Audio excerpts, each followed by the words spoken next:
Pada musim 2009-2010, Inter Milan mencatatkan sejarah gemilang yang akan dikenang sepanjang masa. Di bawah arahan pelatih kontroversial Jose Mourinho, Nerazzurri berhasil merebut gelar juara Serie A, Coppa Italia, dan yang paling membanggakan adalah menjadi tim Italia pertama yang meraih treble. Sebuah pencapaian yang tidak hanya mengukir prestasi di level domestik, tetapi juga mengguncang dunia sepak bola Eropa. Tetapi sebelum itu, siapkan kopi kalian dan kita akan mundur ke belakang dulu. Tepatnya di musim panas 2008, di mana itu adalah waktu transisi bagi Inter Milan yang setelah bertahun-tahun kalah dari rival abadi AC Milan dan Juventus, akhirnya berhasil menciptakan era dominasi di Serie A. Keberhasilan ini sebagian besar dipengaruhi oleh skandal Calciopoli, sebuah operasi pengaturan pertandingan pada tahun 2006 yang membuat Juventus kehilangan 2 gelar dan terdegradasi ke Serie B, sementara AC Milan mengalami pengurangan poin. 3 gelar Scudetto berturut-turut tidak cukup memuaskan pemilik klub, Massimo Moratti, yang menginginkan lebih terutama di kompetisi Eropa. Oleh karena itu, Moratti memutuskan untuk memecat Roberto Mancini setelah Inter kembali tersingkir lebih awal di Liga Champions. Sang miliarder memilih Jose Mourinho karena diyakini dapat mengubah kesuksesan domestik Inter Milan menjadi kemenangan di level Eropa. Kemenangan Mourinho di Liga Champions bersama Porto yang kala itu dianggap sebagai tim underdog, serta kesuksesannya mengubah Chelsea menjadi juara bertahan Premier League, membuktikan reputasinya sebagai pelatih pemenang. Taktik defensif Mourinho banyak dipengaruhi oleh gaya permainan Catenaccio yang berasal dari Italia, menjadikannya pilihan tepat untuk Serie A. Dengan staf pelatih yang berpengalaman dan kemampuan bahasa Italia yang cepat dikuasai, Mourinho siap memberikan pengaruh besar di ruang ganti Inter. Ketika Mourinho pertama kali datang ke Inter Milan, hanya ada 3 pemain utama yang direkrut. Mereka adalah Sule Muntari untuk memperkuat lini tengah, dan 2 pemain sayap, Mancini yang didatangkan dari Roma dan Riccardo Quaresma yang merupakan pembelian paling mahal dan diharapkan bisa memberikan dampak besar. Mourinho memiliki rencana untuk mengatur tim dengan sistem 4-3-3 yang sudah terbukti sukses di tim-tim sebelumnya. Dalam formasi ini, 2 pemain sayap baru akan ditempatkan di sisi selatan Ibrahimovic yang merupakan pencetak gol terbanyak tim selama 2 musim berturut-turut. Ibrahimovic menjadi pemain bintang utama di Inter Milan pada saat itu, dan tak diragukan lagi, dia seringkali menjadi MVP yang bisa memenangkan pertandingan sendirian. Namun, Inter bukanlah tim yang hanya bergantung pada satu pemain. Tim ini dipimpin oleh kapten legendaris Javier Zanetti yang dijuluki El Tractor karena kerja keras dan ketahanannya di lapangan. Struktur tim Inter sangat solid dengan banyak pemain berpengalaman seperti Esteban Cambiaso yang dikenal sebagai pemain pekerja keras, Ivan Cordoba yang serba bisa, dan Maicon, bek sayap modern yang sangat lengkap dalam bertahan dan menyerang. Selain itu, ada juga Christian Kifu dan Nicolas Burdisso yang dapat diandalkan untuk bermain lebih dari 40 pertandingan sepanjang musim. Tim ini memiliki keseimbangan antara pemain berpengalaman dan mereka yang bisa diandalkan di setiap lini.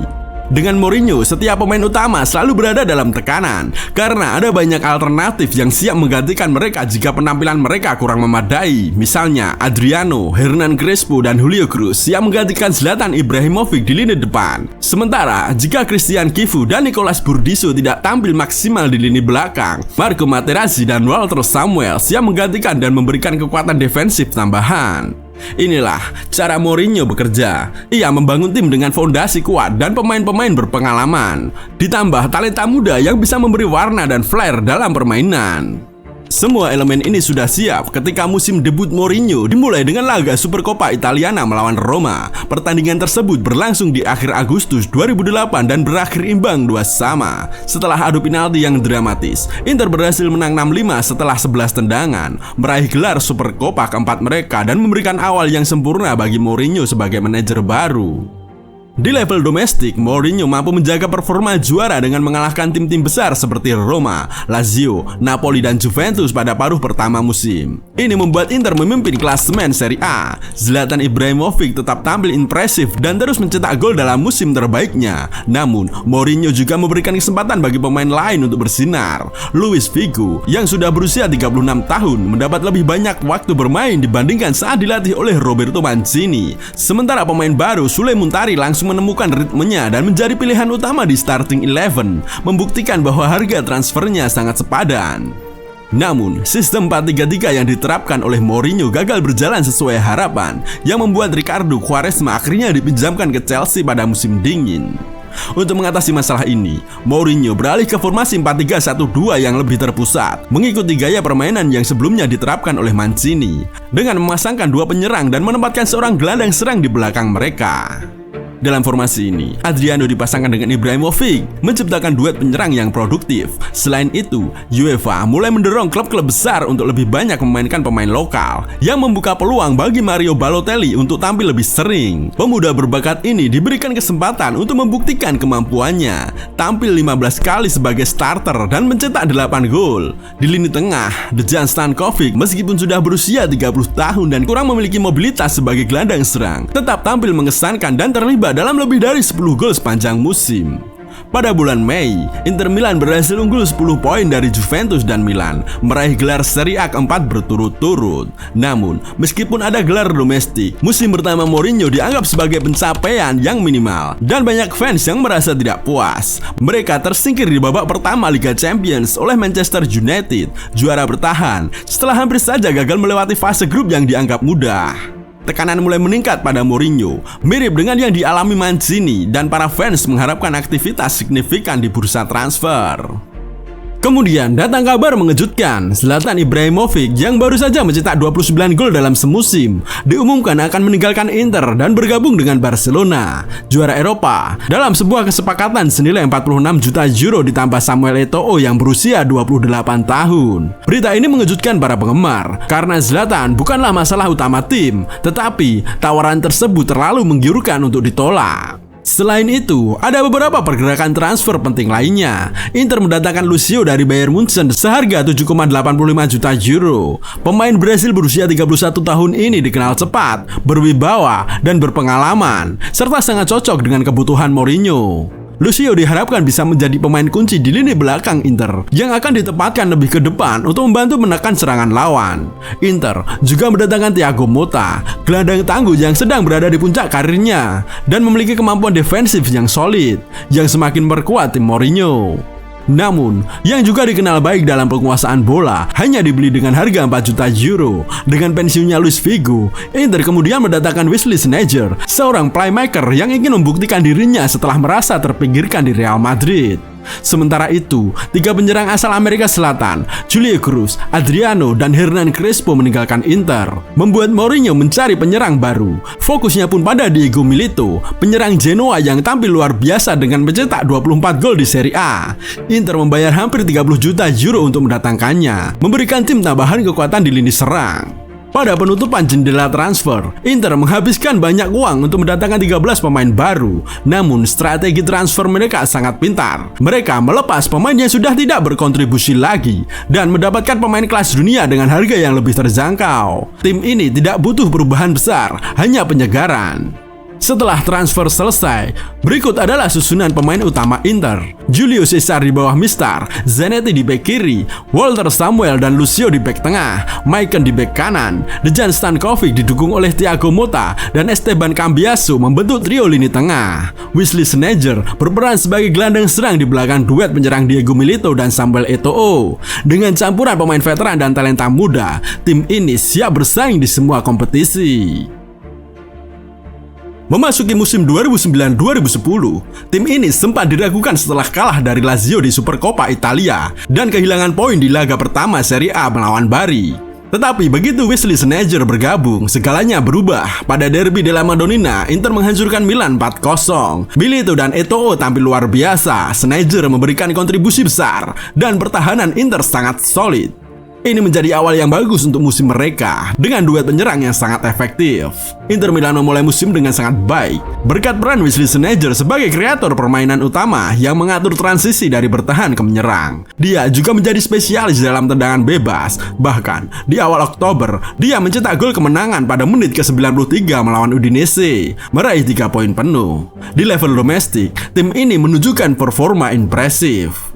Namun di Liga Champions situasinya berbeda. 3 hasil imbang berturut-turut di fase grup melawan Barcelona, Rubin Kazan, dan Dinamo Kiev membuat kekhawatiran besar di pihak klub. Impian untuk meraih trofi Liga Champions mulai memudar, terutama setelah mereka tertinggal 1-0 di Ukraina.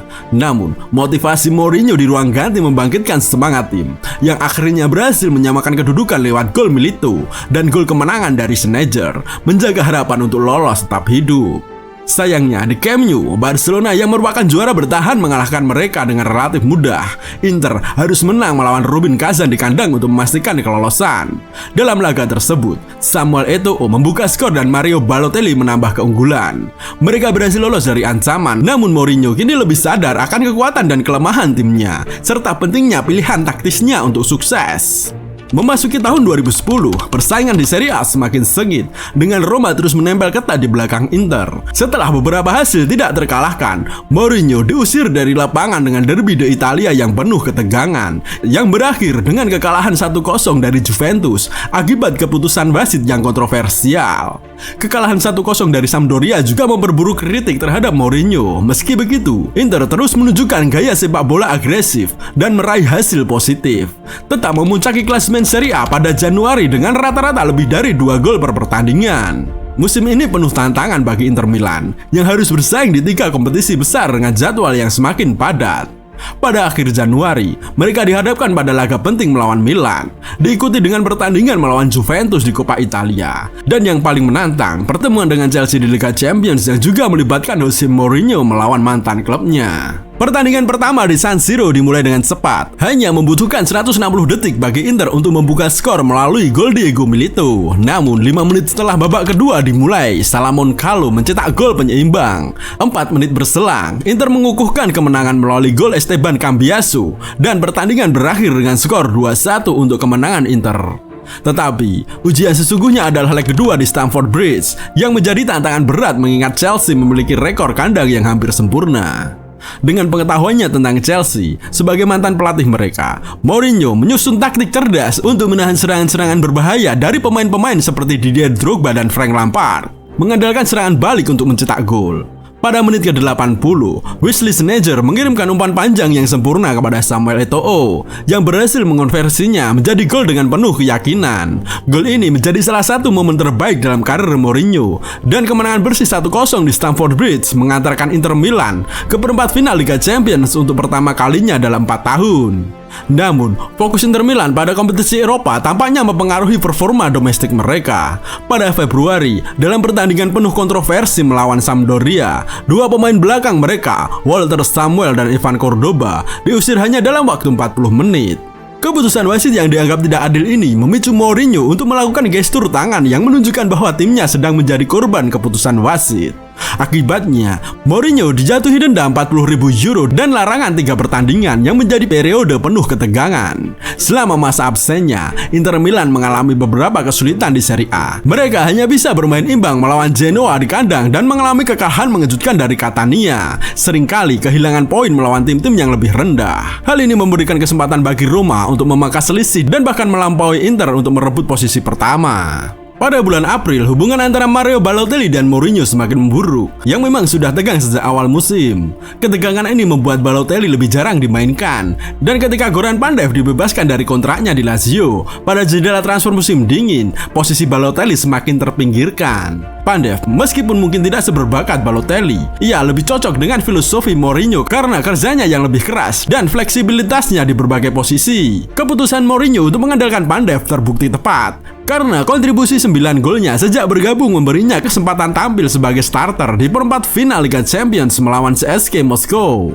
Pada pertandingan pertama di kandang, Diego Milito mencetak gol spektakuler ke sudut gawang yang tidak bisa dihentikan. Sementara di leg kedua di Rusia, Wesley Sneijder mencetak gol dari tendangan bebas yang lagi-lagi tidak dapat dibalas oleh tim tuan rumah.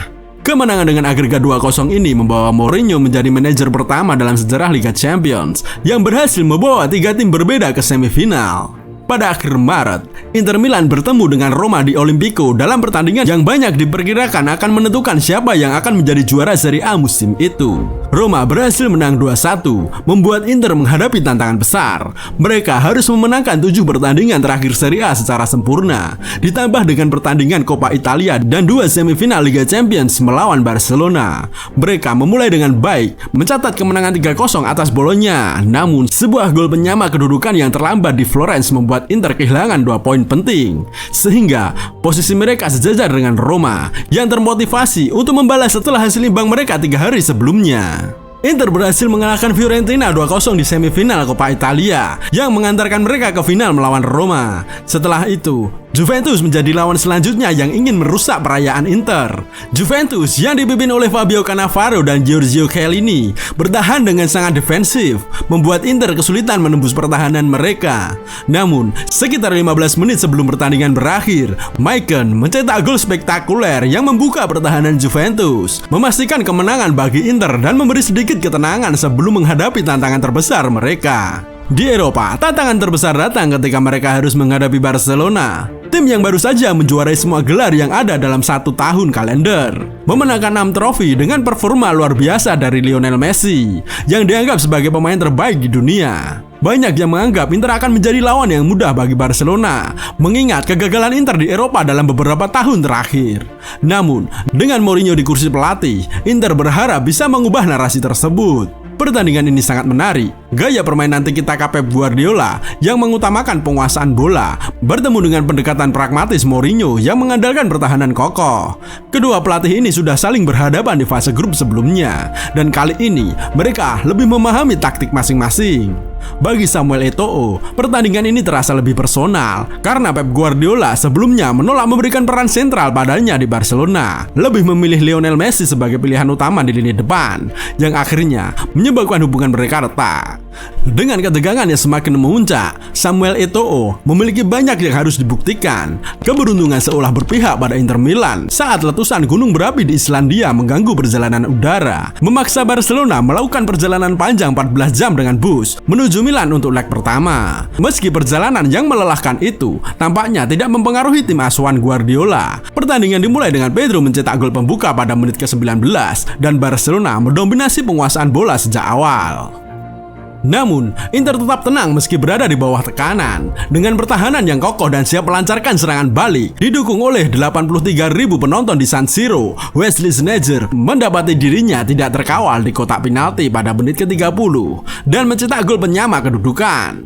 Mourinho telah menyiapkan strategi ganda untuk membatasi pergerakan Lionel Messi. Sementara lini tengah Inter berusaha keras membatasi waktu yang dimiliki Xavi yang mengganggu alur permainan Barcelona. Kesulitan memasuki permainan, bahkan kehilangan bola 2 menit setelah babak kedua dimulai. Inter dengan cepat memanfaatkan kesempatan tersebut, mengalirkan bola kepada Diego Milito yang kemudian memberikan umpan kepada Maicon untuk mencetak gol kedua. Keletihan Barcelona mulai terlihat dan Inter berusaha memanfaatkan situasi ini. Dalam upaya mereka untuk keluar dari tekanan, tantangan hebat dari Thiago Motta memecah konsentrasi pertahanan Barcelona dan Milito mencetak gol ketiga, menjebol gawang Victor Valdés. Secara mengejutkan, Inter berhasil menutup ruang gerak Barcelona, mengalahkan dan mengontrol permainan dari tim terbaik generasi ini. Di kandang, Inter berhasil menang dengan skor 3-1. Namun, ujian yang sesungguhnya datang di leg kedua di Camp Nou. Hampir 100.000 penonton menanti kedatangan mereka di Catalonia. Dan begitu peluit tanda pertandingan dimulai, pola permainan pun terbentuk. Inter lebih memilih untuk mempertahankan dalam-dalam dan bermain hati-hati. Sementara Barcelona terus menguasai bola, mencoba menembus pertahanan Inter dengan tiki-taka mereka. Motta dan Cambiaso membentuk segi 4 defensif dengan bek tengah, terus memberikan tekanan pada pemain-pemain berbahaya Barcelona dan mencegah mereka mengeksekusi sihir mereka. Taktik Mourinho berjalan dengan baik hingga menit ke-28 ketika gelandang Brazil Thiago Motta secara tidak sengaja melakukan pelanggaran terhadap Sergio Busquets. Reaksi dramatis Busquets meyakinkan wasit untuk memberikan kartu merah langsung kepada Motta, dan Inter kini harus bermain dengan 10 pemain, membuat tugas mereka semakin sulit dan hampir mustahil. Inter Milan harus bertahan selama 60 menit terakhir melawan Messi dan rekan-rekannya. Namun mereka tetap teguh. Babak pertama berakhir tanpa gol, dan di babak kedua hampir seluruh pemain Mourinho bertahan di sepertiga akhir lapangan mereka, membiarkan Barcelona menguasai bola sepenuhnya. Lucio dan Samuel semakin nyaman menghadapi ancaman dari Zlatan Ibrahimovic, Messi dan Pedro. 6 menit sebelum pertandingan berakhir, Barcelona akhirnya berhasil membobol pertahanan Inter dengan Xavi memberikan umpan kepada Gerard Pique yang berhasil lolos dalam situasi 1 lawan 1 dengan kiper Julio Cesar. Barca hanya butuh 1 gol lagi untuk berada di final. Supporter Barcelona mulai merasakan kemenangan saat Bojan Krkić mencetak gol sebagai pemain pengganti. Namun, kegembiraan itu segera padam setelah wasit membatalkan gol tersebut karena handball dalam proses serangan. Saat peluit akhir berbunyi, ada campuran antara kelelahan luar biasa dan kegembiraan besar karena untuk pertama kalinya dalam 38 tahun, Inter Milan berhasil melaju ke final Piala Eropa. Ini adalah hasil dari masterclass Mourinho selama 2 leg pertandingan, yang kemudian disebut sebagai kekalahan terindah dalam hidup saya oleh sang pelatih. Perayaan ikonik Mourinho setelah pertandingan menunjukkan segalanya. Ia berdiri bangga di arena di mana sebelumnya ia dikenal sebagai penerjemah, sebuah julukan merendahkan yang diberikan padanya saat menjadi asisten Bobby Robson di tahun 90-an. Setelah laga itu, ada jeda 24 hari sebelum final, sebuah periode di mana Inter masih memiliki banyak hal yang perlu dipersiapkan. Kekalahan Roma di kandang melawan Sampdoria membuat Scudetto berada dalam genggaman Mourinho. Dan dengan meraih 3 poin dalam kunjungan mereka ke ibu kota, mereka unggul 2 poin. Tersisa hanya 2 pertandingan yang relatif mudah untuk merebut gelar juara. Namun, sebelum itu, mereka harus menghadapi final Coppa Italia yang mempertemukan mereka kembali dengan Roma di Olimpico. Pertandingan tersebut berlangsung ketat dan tidak terlalu menarik untuk ditonton. Pada akhirnya, Motta mencuri bola dengan umpan buruk di lini belakang Roma, memberikan peluang kepada Diego Milito untuk berlari dan dengan tenang mencetak gol pertama. Seperti yang sering dilakukannya sepanjang musim ini, Milito menunjukkan ketenangan di depan gawang. Sama seperti saat melawan Barcelona, lini serang Roma tidak mampu berbuat banyak setelah tertinggal, dan Inter berhasil menuntaskan pertandingan untuk meraih trofi pertama mereka musim itu, yaitu Coppa Italia ke-6 di tanah musuh. Mereka telah menegaskan dominasi atas Roma, namun perburuan Scudetto masih belum selesai. Dengan menjamu Chievo, Inter Milan sempat dihadapkan pada tekanan besar setelah unggul 4-1 karena tim tamu berhasil mencetak 2 gol tambahan pada babak kedua yang menegangkan. Namun, berkat pertahanan yang kokoh, Inter berhasil mempertahankan keunggulan 1 gol hingga peluit akhir. Mourinho dan timnya kemudian melanjutkan perjalanan ke Tuscany untuk memperebutkan gelar Scudetto menghadapi Siena yang sudah terdegradasi. Kemenangan akan memastikan gelar, sementara hasil imbang atau kekalahan akan memberi kesempatan Roma yang tertinggal 2 poin dengan 1 pertandingan tersisa. Mourinho menurunkan 9 pemain inti, menunjukkan bahwa ia tidak ingin mengambil resiko. Namun, babak pertama yang tenang dengan skor 0-0 membuat para pemain Inter cemas. Sementara Roma sudah unggul 2 gol dalam pertandingan mereka. Namun, pada awal babak kedua, 12 menit setelah dimulainya pertandingan, Javier Zanetti melakukan umpan yang menembus pertahanan Siena. Seperti yang terjadi di final Coppa Italia, Diego Milito kembali memberikan pukulan terakhir dalam perebutan gelar Serie A saat Inter Milan menjadi juara Liga Italia untuk ke-18 kalinya. Meskipun sempat mengalami beberapa kekalahan di musim dingin dan terus mendapat tekanan dari Roma, Inter berhasil meraih gelar Liga ke-5 berturut-turut dan gelar ganda domestik. Namun, perayaan belum bisa dimulai karena dalam waktu seminggu, mereka akan memiliki kesempatan untuk membuat sejarah di dunia sepak bola. Pada 22 Mei 2010, di Santiago Bernabeu, Madrid, Inter akan menghadapi Bayern Munchen di final Liga Champions yang dilatih oleh Louis van Gaal, mentor Mourinho saat di Barcelona. Christian Chivu tetap bermain di posisi bek kiri, sementara kapten tim menggantikan Motta yang sedang diskors di lini tengah. Bayern Munchen sendiri hanya kehilangan Frank Ribery yang mendapat kartu merah di semifinal, menjadikan laga final ini semakin menegangkan. Bayern Munchen mengantisipasi gaya bermain bertahan dari Inter Milan, dan itulah yang mereka hadapi di final Liga Champions. Inter memulai pertandingan dengan pendekatan defensif yang solid, membiarkan Bayern menguasai bola dan lebih dominan dalam penguasaan. Arjen Robben yang dikenal berbahaya menciptakan banyak masalah di sisi kanan serangan Bayern, sementara Van Bommel dan Bastian Schweinsteiger mengontrol lini tengah dengan sangat baik, memberi sedikit ruang bagi Inter untuk menguasai bola. Namun, Inter memiliki serangan balik yang mematikan. Pada satu kesempatan, sebuah umpan panjang dari Julio Cesar diterima oleh Diego Milito, yang kemudian memberikan bola kepada Wesley Sneijder. Sneijder dengan cerdik mengirimkan umpan 1-2 kepada Milito yang berlari cepat, dan dengan tenang menyerangkan gol pembuka untuk Inter. Keunggulan itu mereka pertahankan hingga babak pertama berakhir. Di babak kedua, Bayern terus berusaha menekan dan Thomas Müller memiliki peluang emas untuk menyamakan kedudukan. Namun, pertahanan Inter tetap solid dan fokus. Robben tetap menjadi ancaman terbesar, namun strategi Mourinho berhasil membatasi dampaknya. Pada menit ke-70, Schneider memberikan bola ke Samuel Eto'o yang kemudian diteruskan kepada Milito. Milito dengan ketenangan luar biasa menggiring bola ke dalam kotak penalti dan mencetak gol kedua. Gol ke-30 Milito di musim tersebut. Bayern yang semakin kesulitan menembus pertahanan Inter akhirnya tidak mampu mencetak gol. Mourinho sang maestro berhasil menerapkan strategi yang sangat efektif untuk mengatasi serangan-serangan Bayern. Saat peluit akhir berbunyi, suasana euforia melanda Stadion Bernabeu. Inter Milan akhirnya meraih treble pertama mereka dalam sejarah, menjadi klub Italia pertama yang memenangkan 3 gelar utama dalam satu musim. Namun di balik kegembiraan itu ada perasaan haru. Laporan yang mengaitkan Mourinho dengan pekerjaan di Real Madrid mulai mencuat, dan saat ia melambaikan tangan kepada para penggemar Inter, jelas bahwa ini adalah perpisahan terakhirnya dengan klub. Momen pasca pertandingan yang ikonik antara Mourinho dan Marco Materazzi yang dimasukkan di akhir pertandingan mencerminkan ikatan emosional yang terjalin kuat antara sang pelatih dan para pemain. Mourinho telah berhasil membentuk tim dengan mental yang luar biasa.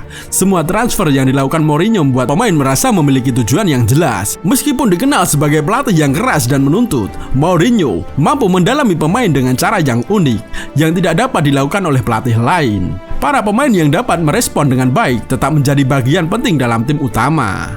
Wesley Sneijder mengatakan bahwa dia akan mati dan hidup untuk Mourinho. Sementara Samuel Eto'o siap mengubah perannya demi tim, sesuatu yang sebelumnya membuat Pep Guardiola kehilangan pemain asal Kamerun itu. Tim ini sangat mencintai Mourinho, begitu pula sebaliknya. Dan bersama-sama mereka menciptakan salah satu tim dengan mental yang paling tangguh dalam sejarah Liga Champions. Terima kasih sudah menonton dan sampai jumpa di video selanjutnya.